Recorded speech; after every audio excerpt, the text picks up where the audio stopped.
우선 첫 번째 이제 질문으로 시작이 됩니다. 지극한 부모의 사랑을 받는 사람과 부모와 소원한 사이의 사람과 어느 쪽의 사람이 부처님과 가까이 있다고 할 수 있을까요? 자, 이런 질문입니다. 이게 뭐 세상 지식 갖고 판단이 되는 건 아닙니다. 이걸 한번 생각만 해보시고요. 그 답변은 제가 드리도록 하겠습니다. 즉, 세상 사람들한테 깊은 관심을 가지고 있다라는 뜻. 이게 친하거나 미워하거나, 친할 때도 마음을 상대한테 붙였기 때문에 친한 게 이루어지는 겁니다. 무심할 때 친함이 있을 수가 없습니다. 미워한다라고 할 때 누가 밉다, 누가 꼭 전제되어야 됩니다. 거기에 마음을 붙여놓은 겁니다. 그러니까 사랑하거나 미움이 강함이 많으면 많을수록, 즉 애증심이 많으면 많을수록 마음을 많이 붙여놨다라는 뜻인데, 그것은 부처님과 멀어졌다는 뜻입니다. 저는 잘할 때 이런 얘기를 많이 했어요. 수영장에 가지도 말래요. 왜냐하면 어렸을 때 수영장에 한번 갔다가 한번 죽을 뻔한 적이 있은 뒤에 이 외아들 하나 잃어버릴 것 같은 그런 생각이 들었는지 아예 수영장을 가지도 못하게 했던 기억이 있습니다. 그런 아주 강한 이제 그 부모님의 부탁 때문에 저는 종종 이런 두려움을 느꼈어요. 이러다가 내가 만약에 수영하다가 죽게 되면 틀림없이 우리 어머니는 따라 죽을 것이다. 이런 생각을 하면서 자랐던 것 같습니다. 근데 이렇게 우리 어머니하고 나하고는 마치 아주 친한 부부처럼 몸은 따르지만 뭐 일심동체라는 것처럼 그렇게 했던 것 같아요. 서로 얽혀놨습니다. 이것은 부처님하고는 굉장히 멀어졌다는 그런 뜻이 됩니다. 그렇다면 여기에 대한 대답은 어렵지 않게 하실 수 있을 것 같습니다.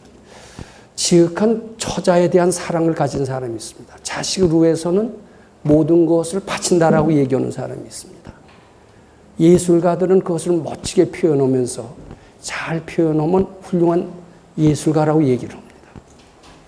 근데 이게 부처님 입장에서 보면은요, 마음 붙여놓는 거예요. 즉, 부처님과 멀어지는 겁니다.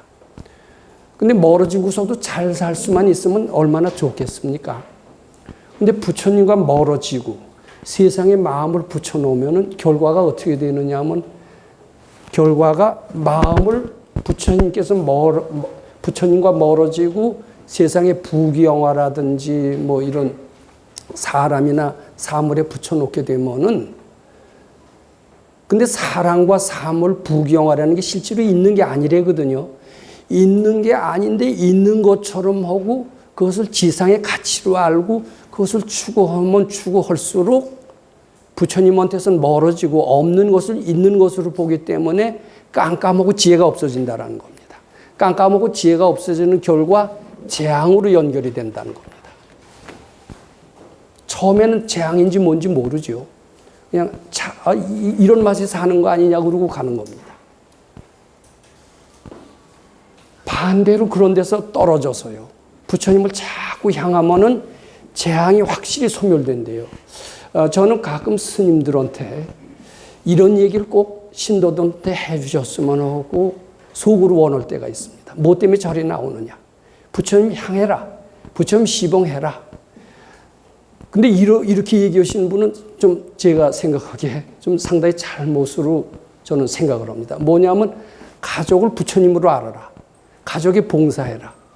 심지어는 이러신 스님도 있어요. 꼭 절에 나올 필요 없다. 가정 일을 잘하는 것이 바로 불법이다. 말 됩니까? 전 말 안 된다라고 봅니다. 가능한 대로요, 가정에서 마음을 띄어서 부처님 향해라. 일주일에 한 번 갖고 부족하다. 이틀 나와도 좋고 사흘 나와도 좋다. 자꾸 부처님 향해라. 부귀영화에서 마음을 띄고 가족에서 마음을 띄어라. 그렇게 되면 가족이 굶어 죽을 것 같으냐? 부귀영화에서 마음을 띈다고 해서 부귀영화에서 멀어질 것 같으냐? 아니다. 가족에서 마음을 띌 때 진짜 친해질 수 있다. 부귀영화에서 마음을 띌 때 부귀영화가 본래 부족한 것을 깨닫게 될 것이다. 그리고 그렇게 마음을 띄는 과정에서 각종 재앙은 소멸할 거고 지혜는 올 것이다. 그러니 절에 부지런히 나와서 자기 가족보다 자기 직장보다 부처님을 더 섬기는 마음을 내라. 이렇게 스님들은 가르치셔야 될 것 같아요. 근데 그렇게 안 가르치시더라고요. 여기 스님들 앞에서 죄송합니다만은. 그게 사는 길입니다. 그렇게 하고 그렇게 많이 나온다면요. 야, 절에 갔더니 정말 잘 되는데 아마 이런 이야기들로 사람들이 꽉 찰 겁니다. 불교 신자가 점점 더 늘 거예요. 근데 이게 신도들 비율을 맞추시는 분인지 꼭 절에 안 나와도 불법을 할 수 있다라고 그렇게 얘기를 합니다. 안 됩니다. 절에 나와야 되고요. 스님의 법문을 들어야 되고요. 반드시 선지식을 찾아야 됩니다. 이것은 절을 잘되게 하기 위한 이기적인 법문이 아닙니다. 그렇게 함으로써만이 가정도 살리고 사회도 건강하게 만들고 나아가서는 그것이 진짜 자타가 다 밝아지는 그런 길이다라고 생각을 하는 겁니다. 자, 그것이 이제 질문 첫 번째에 대한 제 소견이기도 하고 관련된 이야기이기도 합니다. 그 다음에 두 번째요. 친한 사람과 친하게 지내지 않고 무심하게 지내는 방법이 있는가라는 이야기입니다. 제가 친한 사람하고 좀 친해야지 친한 사람과 어떻게 친하지 않게 지낼 수가 있단 말이냐 이런 의문을 가지실 수가 있습니다. 이게 말하자면 화두나 마찬가지입니다. 이런 화두를 내시는 분이 있어요. 내기 바둑에 지는 게 취미라고 하시는 분이 있습니다. 내기 바둑 할 때는 이기려고 애를 씁니다. 이기는 맛에 바둑을 또 자꾸 둡니다. 근데 내기 바둑에 지는 게 또 취미래네요. 이제 그것은요, 겉만 보는 게 아니라 속을 볼 줄 아는 사람입니다. 내기 바둑에 이겼다라고 해요. 이기면 기분 좋죠. 더군다나 상금을 걸어놓은 내기 바둑이라면 더더욱 이기려고 할 겁니다. 근데 이건 지혜가 모자라는 사람입니다. 내기 바둑에 이겼다고 상금을 탔다고 하세요. 돈 생겨서 좋습니까? 돈 생겨서 좋다. 기분 좋다. 이건 무서운 독소입니다. 근데 반대로요. 내기 바둑에 졌다. 기분 상당히 나쁘죠. 돈까지 걸어놓고 했는데 졌다로 해보세요. 더 기분 나쁩니다. 근데 좋은 점이 있습니까? 없습니까? 이거 대답할 수 있어야 됩니다. 좋은 점 많아요. 뭐냐면 기분 상당히 나쁘죠. 기분 나쁘면서 좋아지는 게 있어요. 아상이 죽는 겁니다. 아상 죽는 게 좋은 게 뭐가 좋으냐 이렇게 생각합니다. 근데 아상 죽는 게요. 정말 좋은 겁니다. 아상이 죽어야 지혜가 나는 겁니다. 아상이 죽어야 건강해지는 겁니다. 실제로 몸의 병이 아주 죽을 병에 걸려서 각종 고통이 심하게 하면서 며칠을 굶는 수가 있습니다. 며칠을 굶다가 굉장히 건강해진 사례가 있습니다. 왜 굶다가 건강해지죠? 그건 의사들이 설명을 성질이 아닙니다. 굉장히 굶고 고통을 하면서 거기서 생기는 게 있어요. 아상이 죽는 겁니다. 아상이 죽은 자리에 부처님 광명이 들어옵니다. 광명이 건강하게 만드는 겁니다. 그런 사례는 너무나도 많습니다. 그래서요, 내기 바둑의 취미다. 이렇게 하는 분은 아상이 소멸함으로써 얻어지는 공덕의 맛을 아시는 분이 하는 이야기다. 이런 이야기입니다. 마찬가지로 친한 사람하고는 친하게 놓아야 짭짤하고 재미있고 시간 가는 줄 모르고 밤새도록 얘기하면서 만리장성을 쌓고 이 맛에 살고 이렇게 합니다. 그러면서 자꾸 분별은 쌓이고 아상은 커집니다.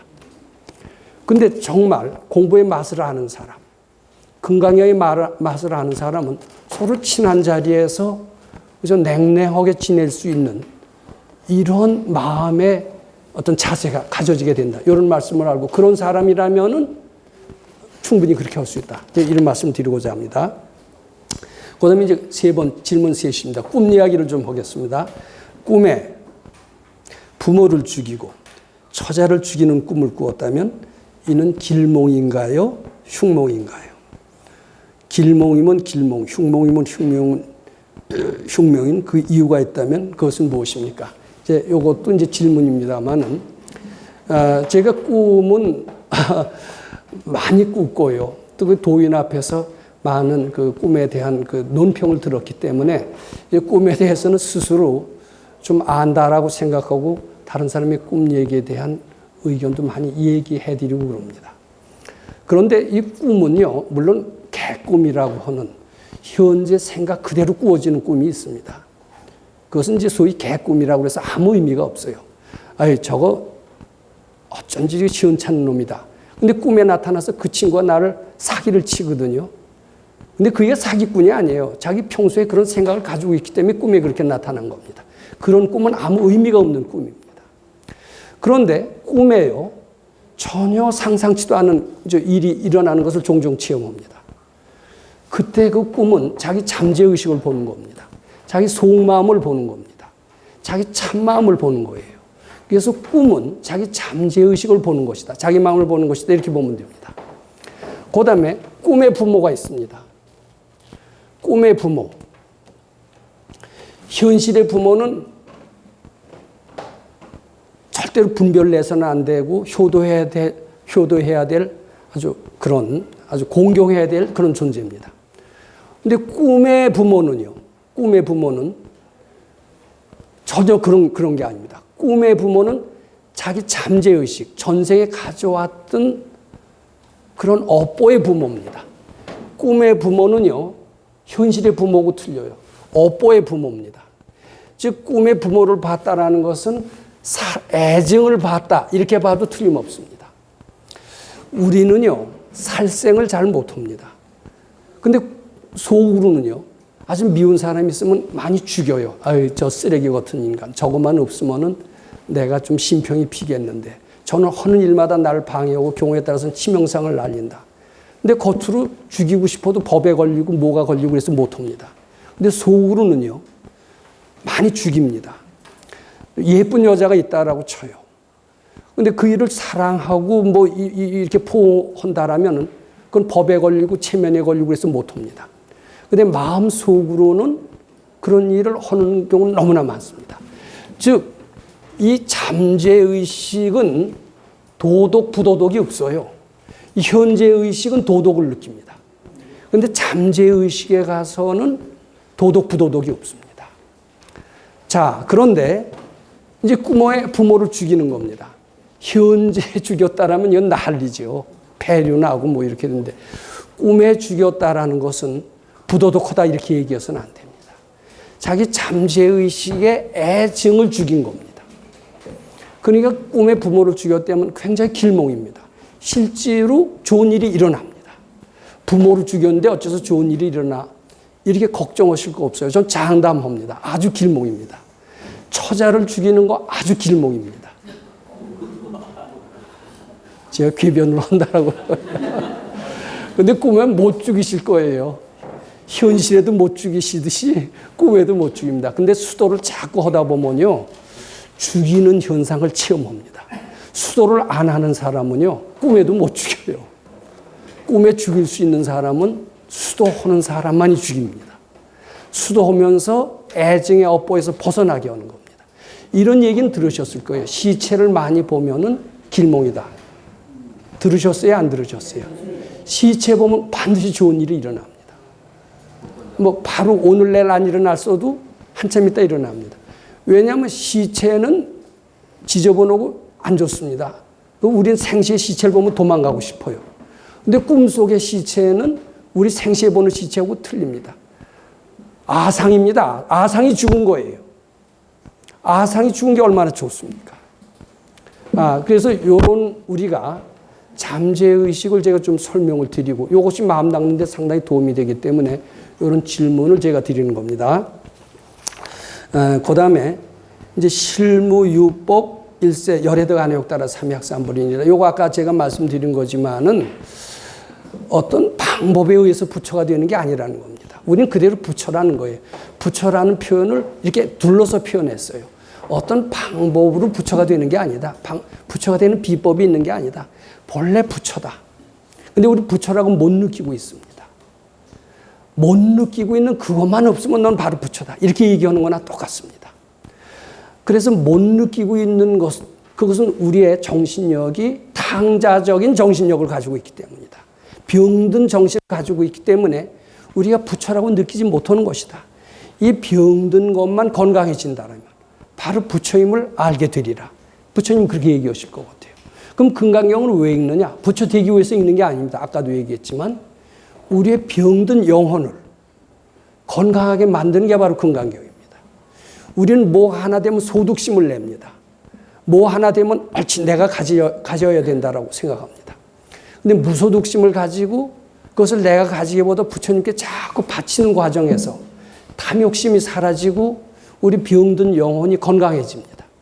건강해지면서 아 내가 본래 부처였구나 이렇게 알게 됩니다. 탕자적인 삶에서 벗어나서 본래 불자임을 깨치게 된다는 이야기입니다. 자 그래서요 그 유인물을 보시면은 실무유법일세 열애득 안욕 따라 삼약삼벌이니라 하고선 그 밑에 줄을 보면 무상불교 즉 실무유법을 실천한 불교입니다. 그것을 실천하였기에 이제 부처님은 밝아질 수 있었던 것이다라고 하기보다도 밝아진 존재임을 깨달을 수 있었다. 뭐 이렇게 표현하는 게 더 맞을 것 같습니다. 저도 늘 그런 쪽의 습관이 돼서 이 표현을 종종 잊어버리곤 합니다. 참고 1을 보세요. 해능대사의 말씀. 금강경을 독송하고 무소득심을 연습하라. 이것은 이제 6조 단경에 나온 해능대사의 말씀을 그대로 쓴 건데 이것은 부처가 되기 위한 방법이라고 하기보다도 부처임을 모르는 병적 상태를 깨치는 그런 처방이다. 이렇게 말씀드리고 싶습니다. 그 다음에 이제 두 번째, 무상불교를 실천하려면, 무상불교라는 것은 실무유법입니다. 우선 지난 업보에서 벗어나고 보아야 한다. 예, 저는 이제 여기서 출가를 해서 몇 년 동안 훌륭한 선생님 밑에서 공부했다라는 말씀을 드렸습니다만은 아마 그릇이요. 금생에 도통하기에는 조금 부족했던 그릇이었던 것 같습니다. 그런 정도로 전생에 좀 죄를 지어 갖고 왔는데 저는 금생에는 비교적 죄를 안 지려고 노력을 했고 밖에서도 모범생이라고 칭찬을 꽤 들었던 것 같습니다. 근데 금생에는 그렇습니다만은 저는 꽤 괜찮다라고 생각했지만 가끔가다 누굴 톡톡 쏘는 기질이 있어요. 다 괜찮은데 톡톡 쏘아요. 이게 이제 제 허물인데 발근이가 보면 왜 톡톡 쏘느냐. 그 톡톡 쏘는 그 뿌리, 용심의 뿌리는 경우에 따라서 너는 그 잠재의식은 살생도 할 수 있었다. 이제 이런 판단을 내리시는 것 같습니다. 아마 제가 살생업보가 있었던 모양이고 결국은 살생하는 그것을 잊을 수가 없어서 그 집에 가서 태어나는 수가 많대요. 나를 죽인 사람이 있다라고 생각해요. 야, 내가 누구한테 살해를 당합니다. 죽을 때 어떻게 했어요? 내 이왼수를 갚아야지. 그 사람의 마음이 딱 붙습니다. 그러면 내 영혼이요. 어디 가서 태어날 공산이 가장 많겠습니까? 그 집 가서 아들, 딸로 태어날 공산이 굉장히 많대요. 요새 자식 사랑 옛날하고 틀립니다. 부모 자식 지간이 얼마나 사이가 나쁜지를 아마 체험해 보신 분들 다 알 겁니다. 실제로 이게 무슨 왼수가 돼서 자식이 됐냐 이런 소리를 많이 합니다. 왜냐하면 잊을 수 없는 집에 가서 태어나고 잊을 수 없는 것은 미울 때 특히 그런 현상이 많이 나타납니다. 자, 근데 그런 아주 진한 업보가 있으면은 부처님하고는 멀어진다. 이런 얘기가 됩니다. 이거 한번 읽어보겠습니다. 업보 해탈을 말하지 않고 무상불교를 말할 수 없습니다. 수행의 형식, 즉 선이냐 교냐에 따라 교를 유상불교로, 선을 무상불교로 나누는 것은 적합하지 아니합니다. 흔히 선을 무상불교로 하고요. 교는 유상불교로 그렇게 하시는 것 같습니다. 특히 이제 참선하시는 분들이 그렇고요. 실제로 참선하신 분들의 말씀에 의하면 교에서는 금생의 도통은 거의 안 된다라고 얘기를 합니다. 불림 문자. 어떤 문자를 세우지 않는 겁니다. 형상에 매이지 않는 겁니다. 이게 선의 정신입니다. 무상불교를 하는 겁니다. 이것이 금생에 깨달을 수 있는 가장 빠른 가르침이다. 수행 방법이다라고 선하신 분은 얘기를 합니다. 자, 그런데요. 저는 여기 약간 수정을 하고자 하는 겁니다. 자, 과거에 이제 전생입니다. 살생, 투도, 사업 망어 등 각종 죄를 지어 업보가 깊은 사람은 선수행을 한다 하여도 그런 업보가 있으면요, 탐진치가 붙어요. 제가 아까 저희 어머니하고 지중한 업보 때문에 수도장에 가서도 어머니 생각을 잊을 수가 없었어요. 어머니가 가끔 면회하러 오면요, 눈물이 참 많이 났습니다. 어머니가 가고 난 뒤에는 그러면 오시지 말라고 그래요. 오시지 말라고 하면 또 미안해요. 저는 혼자 있을 때 어머니 생각하면서 많이 울었습니다. 지칠 때까지 굉장히 울었습니다. 근데 그것이 공부의 방해라는 생각을 그때는 못했습니다. 그렇게 할 정도로 제 어머니 마음에서 붙어서 잘 안 떨어졌던 겁니다. 근데 그 자꾸 바치니까요, 그 생각이 점점 엷어지는 것을 느꼈습니다. 그리고 저는 굉장히 자유로워지는 것을 느꼈습니다. 약간 노이로제성, 정신병적인 소질이 저한테서 사라지기 시작했습니다. 그리고 그전에는 내 마음이 뭘 만들었다, 이런 그런 깨달음을 공감할 수가 없었는데, 그런데 공감하게끔 됐고요. 제 눈에는 지혜라는 말도 몰랐는데 철이 드는 것은 발견됐습니다. 좀 어른스러워지는 것은 알겠습니다. 아, 철이 들고 어른스러워지는 것을 지혜라고 하는구나, 이렇게 이해하게 됐습니다. 그전에 전혀 몰랐는데, 그것은 무엇 때문에 그러냐면 저희 어머니하고의 업보가 점점 엷어지면서 저희 어머니 없어도 얼마든지 살 수 있는 독립적인 존재가 되면서 부처님과 가까워졌던 겁니다. 가까워지면서 지혜의 눈이 하나하나 트이게 됐던 겁니다. 근데 이런 업보가 있으면요, 안 됩니다. 무상불교는 절대 할 수 없고, 반대로 업보가 없는 사람은 유상, 이런 보시를 하더라도 무주상이 되기가 쉬워요. 저는 그래서 무주상 보시만 3년만 한다라면 틀림없이 밝아진다라고 생각을 합니다. 저는 무주상 보시를 하려고 무척 애썼습니다. 제가 그 수도장에 갔을 때 거기서 하는 일이 뭐였느냐면 도인을 시봉하는 일이었습니다. 그러고 해서 목장을 했습니다. 목장을 할 때 굉장히 지저분하고 위험하고 아주 귀찮았습니다. 근데 그것을 해야 젖을 짤 수가 있고, 젖을 짜야 우리가 식생활도 할 뿐만 아니라 선생님을 모실 수가 있어요. 말하자면 목장 일을 하는 것은 보시하는 거나 다름이 없었습니다. 물론 그때 보시를 할 때 어떤 대가를 바라지 않았습니다. 내가 수도하기 위해서 왔고 시봉하기 위해서 왔기 때문에 이것은 보시지만 무주상 보시다라고 생각을 했습니다. 저는 무주상 보시를 잘 해놓고 있는 거로 생각을 했습니다. 근데 제가 진정으로 무주상 보시를 3년 이상 했다라면 전 틀림없이 깨쳤을 겁니다. 틀림없이 밝아졌을 겁니다. 근데 겉으로는 굉장히 완벽하게 무주상 보시를 했는데 속으로는 못했던 것 같아요. 뭐냐 하면은 공부를 어서 해야 되는데, 나는 3년 동안 요거는 달성해야 되는데, 그러면서 해야 되겠다라는 생각을 자꾸 하는 겁니다. 야, 목장일 이렇게 했는데도 왜 안 되나, 이렇게 한 겁니다. 그럼 목장일이 정말 무주상이 된 겁니까, 안 된 겁니까? 안 된 거죠. 근데 어쩌다가 가끔 무주상 된 부분도 없지는 않았을 겁니다. 그 바람에 3년을 지나고 나니까 저는 상당히 다른 사람이 됐던 것은 확실합니다. 그리고 새로운 세계를 봤던 것도 확실합니다. 굉장히 즐거워졌고요. 몸은 가벼워졌습니다. 잠을 안 자고서도 지낼 정도로 몸도 가벼워졌고 마음도 편안해졌습니다. 그것은 형식적이나마 무주상 보시를 했기 때문입니다. 그런데 그것을 어떻게 보면 의무적으로 내가 여기서 유학 간 거 이상의 소득을 얻기 위해서 한 보시였죠. 한 봉사였지. 그냥 제가 좋아서 본래 내가 해야 될 일을 하는 것처럼 그런 당연한 일을 한 거로는 생각을 안 했습니다.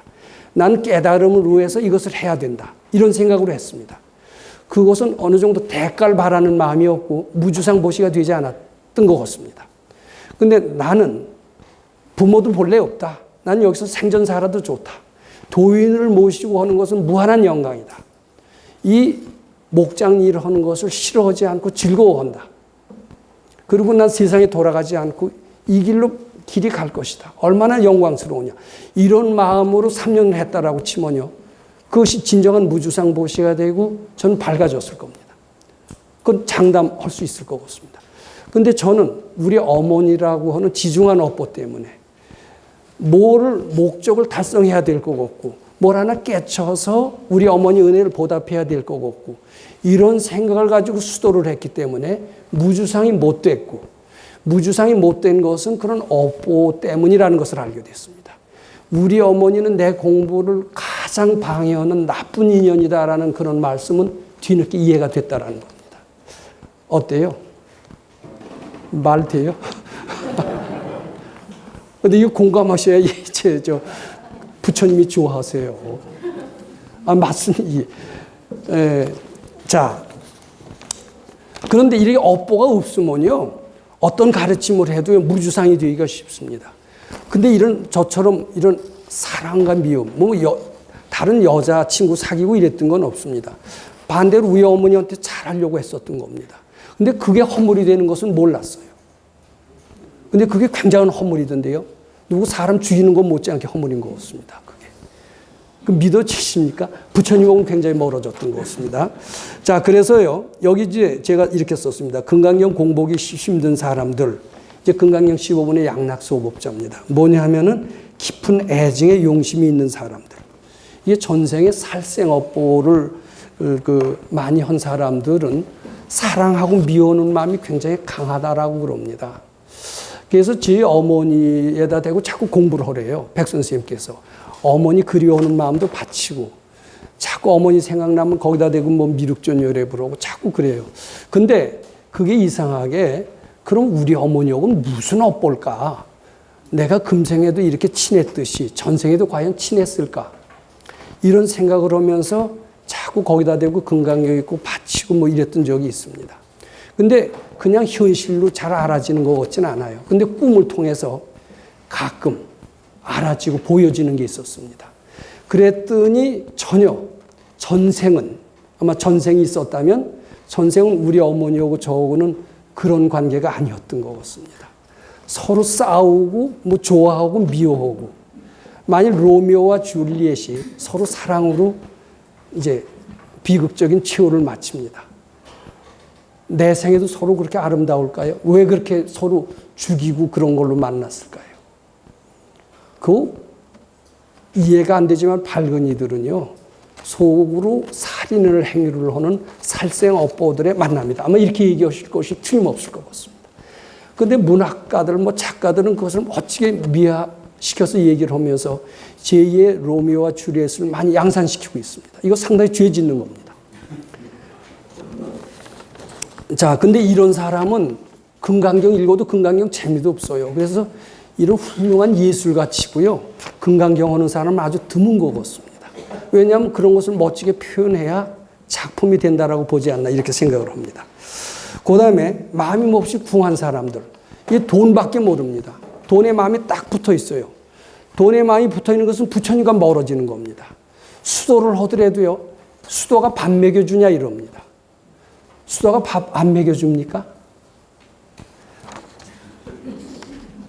아마 밝은이는 그럴 겁니다. 수도? 네 바로 궁한 마음만 없으면, 돈 좋아하는 그 마음만 없으면 너 돈 얼마든지 벌 수 있어. 이렇게 얘기를 합니다. 저도 안 믿었습니다. 저는 이제 졸업하고 취직할 당시에 몇 년을 수도를 했습니다. 야, 이게 몇 년 수도하면은 난 취직은 안 될 것이다. 이런 생각을 했습니다. 자, 나는 괜찮은 대학 나오고 잘 팔리는 대학에 나와서 바로 졸업하자마자 취직하면 잘 되는데 여기서 몇 년 있으면 안 될 거다 그랬어요. 근데 뭐라고 그러셨냐면 여기 괜찮다. 얼마든지 걱정하지 마라. 그러셨어요. 잘 안 믿기더라고요. 근데 이제는 알겠어요. 이 궁한 마음만 자꾸 한번 받쳐보세요. 산속에서 수도하는 것은 저는 하버드 대학에 유학 가는 것보다 훨씬 나을 수 있다라고 얘기를 합니다. 수도가 밥 먹여줍니다. 근데 많은 사람들은 수도에서는 굶어 죽는다라고 생각합니다. 심지어는 스님들까지도요, 그런 생각을 많이 하시는 분이 있는데, 그건 올바른 선지식이 저는 그것을 일깨워줘야 된다라고 생각을 합니다. 자, 수도가 뭡니까? 산을 왜 출가를 합니까? 자기 마음속에 탐진치 닦으라고 수도하고 출가하는 거 아닙니까? 근데 자기 마음속에 궁한 마음, 거지 마음, 뭐 바라는 마음이 만약에 없어졌다고 칩시다. 수도에서 없어집니다. 없어지면은요, 무소유가 되고 거지가 되는 게 아니에요. 무소유라는 것은 자기 번뇌가 없다라는 뜻이지, 번뇌가 없으면 무한한 부처님의 재산이 자기와 둘이 아니라는 것을 알게 되는 겁니다. 부자 마음을 연습하는 게 바로 그 출가 정신이다. 저는 이렇게 말씀드리고 싶습니다. 그리고 출가하시는데 전 그래서 선방이나 저 승가대학 거기에 한 가지 강좌를 가서 외람된 말씀입니다만 스님들한테 한번 요 얘기는 꼭 해드리고 싶었어요. 스님 얼마나 물론 영광 되시고 아시니까 스님이 되셨겠지만은 실제로 생각하시는 것보다 훨씬 더 영광된 자리라고 생각을 합니다. 그리고 스님이 돼서 수도를 잘 하신다면 중간에 환속하고 나오셔서도 세상에 나와서 하버드 대학 출신 이상의 유능한 사람이 될 수 있다고 생각합니다. 왜냐하면 출가에서는 무능을 바치는 거기 때문에, 열등감을 바치는 것이기 때문에, 열등감이 본래 없음을 아는 것이기 때문에, 그러면 본래 부처고 본래 유능한 것을 자각하는 것이기 때문에 밖에 나와서 잘 할 수 있는 것 같아요. 저는 4년 동안 거기서 출가를 하면서 저의 모든 경력은 쥐꼬리만한 괜찮다고 생각했던 경력을 다 잊어버리고 제로에서 다시 시작을 했습니다. 근데 저희 동창들보다 제가 좀 나은 것 같아요. 그리고 게다가 플러스 알파, 정신적인 가치까지도 얻었던 것 같습니다. 저는 그래서 자신 있습니다. 출가는 대단히 소중한 겁니다. 밥 먹여줍니다. 능력을 키워줍니다. 이렇게 말씀드리는 겁니다. 단지 업보를 해탈하기만 되는 겁니다. 그렇게 말씀드립니다. 자, 그 다음에 이제 시간이 꽤 흘러서요. 글자 해석으로 좀 들어가 보도록 하겠습니다. 여기 질문을, 뭐 질문은 이제 대략 이 얘기를 들어서 이해를 하셨기 때문에 질문을 어렵지 않게 하실 것으로 알고 그 질문을 그냥 건너뛰겠습니다. 열애자는 즉 제법의 여인이라 하는 것도 아까 말씀을 드렸고요. 열애설 일체법이 개시 불법이니라 이제 이런 표현이 나옵니다. 자, 아까 그 화면을 다시 좀 비춰 주셨으면 좋겠습니다.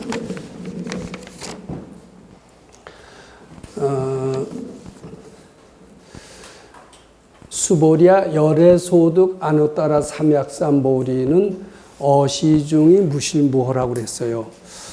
이게 밝음의 세계, 부처님의 세계는 어떤 모양이 있는 게 아닌 모양입니다. 저는 도통의 세계가 어떤지는 잘 모르고 그저 아미타경을 그 전에 읽은 적이 있습니다. 아미타경을 보면 이제 극락세계 얘기가 나옵니다.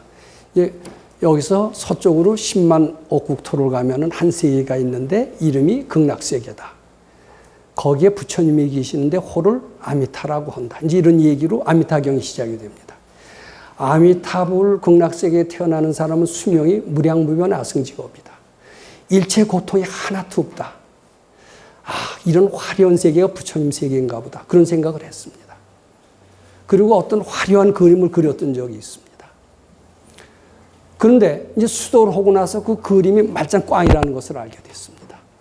바로 부처님이 그걸 얘기하신 거예요. 수보리야 열애소득 안옥따라 삼약삼불. 부처님이 얻은 부처님의 세계라는 것은 어시중이 무실무허다. 무실이다. 어떤 형상이 있는 게 아니라는 겁니다. 제가 생각하는 것처럼 화려한 극락세계. 땅이 금으로 됐대요. 산이나 골짜기는 하나도 없대요. 절벽에 떨어질 염려가 하나도 없어요. 그리고 거기 태어나는 사람은 수명이 끝도 없이 길대요. 그 자리에서 다 도통을 한대요. 얼굴들도 다 잘생겼겠죠. 그 상상을 한 거예요. 근데 그 상상은 아무것도 아니다. 요 무실이라는 말 속에는 마음 밖에 있는 게 아니다. 그리고 그런 뜻도 포함되어 있습니다. 왜냐하면 실이라는 것은 마음 밖의 세계의 특징인데 무실하면은 마음 밖에는 본래 없는 것이다. 다 마음 속에 있는 것이다. 이런 뜻도 됩니다. 그리고 무허다. 그렇다고 아무것도 없는 것이냐? 그렇지 않다. 거기 대단한 위력이 있다. 가피력이 있다. 부족의 세계가 있다. 이런 뜻입니다. 아무 모양은 없지만 바로 부처님 세계가 그런 것이다. 요것을 부처님 세계를 설명하는 겁니다. 그리고 이제 그렇게 거기에는요, 모든 번뇌, 고통, 무능력, 무지 이런 거 하나도 없다. 이기심 하나도 없다. 이런 겁니다. 모든 그 장애가 되는 거 하나도 없다. 이런 뜻이 됩니다. 그리고 하는 것마다 다 잘 되는 일뿐이다. 이렇게 저는 의역을 하고자 합니다. 그래서 그 세계에서 그 세계에 체험한 부처는 그런 거로 부처님이 이야기하시는 모든 것은 부처님은 그 극락세계를 지금 체험하고 계세요. 부처님 세계에서 머물고 계십니다. 아주 기분도 좋으시겠죠. 근데 모양이 있지는 않습니다. 근데 하는 말씀 일거수일투족. 일거수일투족이 다 좋은 얘기만 하는 겁니다. 다 밝아지게 하는 얘기만 하는 겁니다. 그래서 부처님이 얘기하신 모든 가르침, 말씀을 뿐만 아니라 행동, 속의 마음, 그분이 세우는 기도의 힘, 이런 것들은 다 중생을 밝게 하는 것이다. 이런 이제 얘기가 되겠습니다. 근데 반대로요, 부처님이 이야기하시는 모든 법은 다 사람을 활구 법문이고 살리는 법문이다. 이렇게 해석을 해도 됩니다. 근데 반대로요, 욕심이 가득한 중생의 입에서 나오는 것은 나오는 것마다 안 되는 게 나오고 깨지는 게 나오고 비관적인 게 나오는 게 대부분이다. 이렇게 얘기를 해도 틀림없습니다. 저는 될 수 있는 대로 말을 잘 안 하려고 합니다. 그전에는 뭣도 모르고요. 똑똑한 척하고 얘기도 꽤 했고요. 아는 척하고 친구한테 충고도 했고요. 그리고 그랬었습니다. 그리고 저는 올바른 판단을 한다라고 생각을 했고, 친구한테 진정으로 어린 충고는 그 친구한테도 매우 도움이 된다라고 생각을 했습니다. 그 생각은 출가해서 도반들한테까지도 그 사고방식은 변하지 않았습니다. 그래서 다른 사람이 나를 충고해 줬을 때 내가 감사히 받았듯이 나도 그런 경험을 되살려서 나의 가족이나 도반들한테 따뜻한 이야기를 해주고 싶었습니다. 그리고서는 많이 했습니다. 근데 어느 정도 하다 보니까 우리 선생님이 제발 그렇게 하지 말래요. 너는 다른 사람을 도와주는 것처럼 생각을 하지만은 네 입에서 나오는 것은 상대를 굉장히 혼란시키고 무지로 이끄는 것이고 그리고 착각으로 이끄는 것이고 네 입에서 나오는 것은 다 독소만 나온다 이렇게 얘기를 해요. 저는 그 얘기를 듣고 굉장히 분했습니다. 야, 선생님 나를 이렇게 망신을 주셔. 근데 그걸 화내는 식으로 얘기하시지 않고 점잖게 얘기를 했어요. 굉장히 기분이 나빴습니다. 근데 곰곰이 생각을 해봤어요. 그런가? 그러니까 금강경에서 범소유상은 개시어망이라고 하지 않았던가? 내 생각이 다 틀린 줄 알라고 하지 않았던가? 내 생각이 옳다라면 왜 부처님께서 그런 얘기를 하셨을까? 그렇게 저는 생각할 수 있는 그런 지혜는 좀 있었던 것 같습니다. 그래서 기분 나쁜 마음을 이제 좀 바치고요. 이제는 제가 이 얘기를 해주고 싶어요. 이걸 얘기를 해줘야 저 사람한테 도움이 될 것 같아요. 그리고 그렇게 해야 걔가 행복해질 것 같아요. 그랬지만은 선생님 말씀 따라서 또 금강경 말씀 따라서 그것도 잘못된 것인 줄 알고 자꾸 바치려고 했습니다. 그리고 속으로 기도해 줄지언정 입을 벌리지 않으려고 노력을 했습니다. 입을 벌리지 않으면 뭐가 될까 이런 생각을 했어요. 근데 입을 벌리지 않고 속으로 자꾸 기도만 하고 바치기만 했는데 그게 왜 입을 벌려서 한 것보다 훨씬 더 좋더라고요. 저 그래서 이제 입을 벌리지 않고 속으로 기도하는 연습을 이제 몸에 배게 됐습니다. 근데 중생들은요, 저도 아직도 거기서 중생에서 벗어나지 못했습니다만은 얘기를 많이 합니다. 근데 중생들이 얘기는 다 독이 돼요. 하는 것마다 다 망치는 겁니다. 근데 부처님이 얘기하는 것은 말씀마다 다 살리는 법이고 불법이 된다. 이런 뜻입니다. 왜냐하면 속에 독소를 다 본래 없음을 알았기 때문에. 이렇게 이해를 하시면 됩니다. 수보리야, 지금 일체법이라고 얘기했는데 우리가 일체법이라는 것은 뭐 마음 밖에 있는 모든 것만 일체법으로 알게 되기가 쉽습니다. 그런데 즉비일체법이라고 했어요. 근데 부처님이 말씀하신 일체법은 마음 밖의 현상뿐만 아니라 마음 속에 여러 가지 분별, 현재의식뿐만 아니라 잠재의식, 즉 칠식뿐만 아니라 팔식, 이런 것을 다 부처님이 보시는 일체법입니다. 이게 부처님이 보시는 일체법과 우리가 보는 일체법은 굉장히 틀립니다. 그래서 그것을 우리의 잘못된 것을 일깨워주고 일깨워 주실 뿐만 아니라 부처님의 법칙을 이해하시도록 거기 위해서 내가 얘기한 일체법은 즉비일체법이다. 너희들이 생각하는 그런 것과는 틀리다. 굉장히 범위가 크다. 마음 속에까지 저 마음 깊은 부처님의 세계까지 다 일체법이 되는 것이다. 다 형상이 없다. 이제 이런 뜻이 되는 겁니다. 수보리야 비여인신이 장대니라. 수보리야 마치 비유하면 키 큰 사람과 마찬가지다. 이런 뜻입니다. 자, 비여인신 장대 요거 얘기만 하고 간단히 시간이 또 다 됐다라고 그래서 마치도록 하겠습니다. 몸이 크다라고 하면 몸이 우리가 보기에는 키가 1m 90 되게 크다 이렇게 생각을 합니다. 근데 우리가 얘기하는 것은 키가 뭐 1m 90 또 2m 30 굉장히 키가 크다. 우리가 생각하는 것은 육신의 몸을 그대로 글자 그대로 따옵니다. 자, 근데 제가 질문을 드립니다. 부처님이 몸이 크다라고 얘기하는 것은 몸일까요? 또는 몸 아닐까요? 몸 아닙니다. 부처님은 어떻게 보느냐 하면요. 다 마음이 만든 걸로 봅니다. 이 몸이 크다라는 것은 내 분별, 진짜 큰 거예요? 내 분별이 그렇게 보는 겁니까? 분별이 보는 것을 압니다. 그리고 이 몸을 육신으로 해석하지 않습니다. 마음이 큰 듯하다라는, 큰 것과 마찬가지다는 이야기입니다. 즉 마음 속에는 우리 각종 분별 망상의 세계가 있습니다.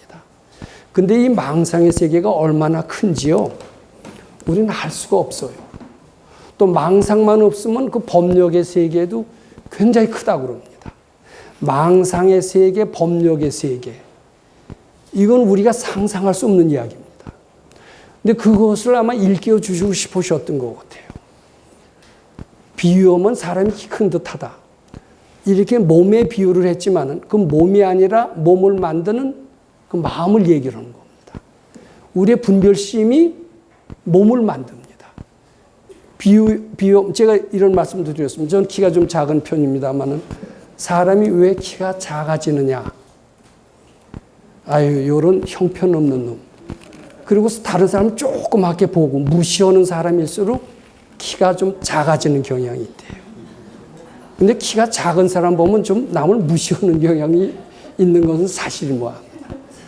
그다음에 키 큰 사람은, 키 큰 원인은 여러 가지가 있지만, 저 사람 참 훌륭한데, 이렇게 보는 수가 있습니다.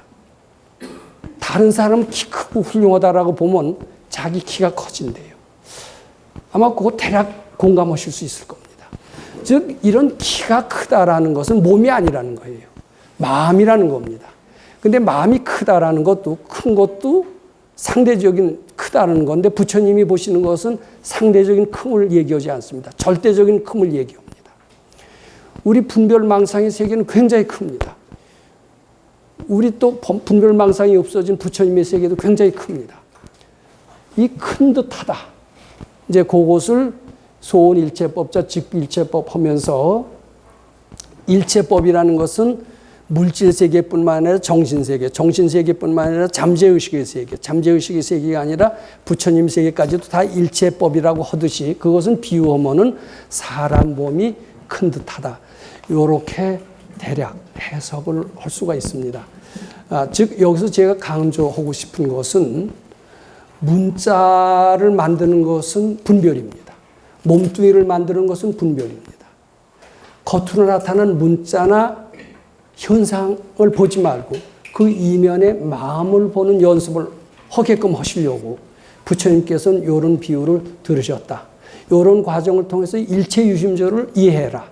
아마 이렇게 부처님을 말씀하고 계시지 않나 싶습니다. 이거 오늘로 다 끝내려고 했는데요. 17분 한 주 더 해야 될 것 같습니다. 근데 내주에는 제 말씀이 아니라 수행 발표가 있을 것 같습니다. 자, 오늘 17분 말씀 여기서 마치도록 하겠습니다.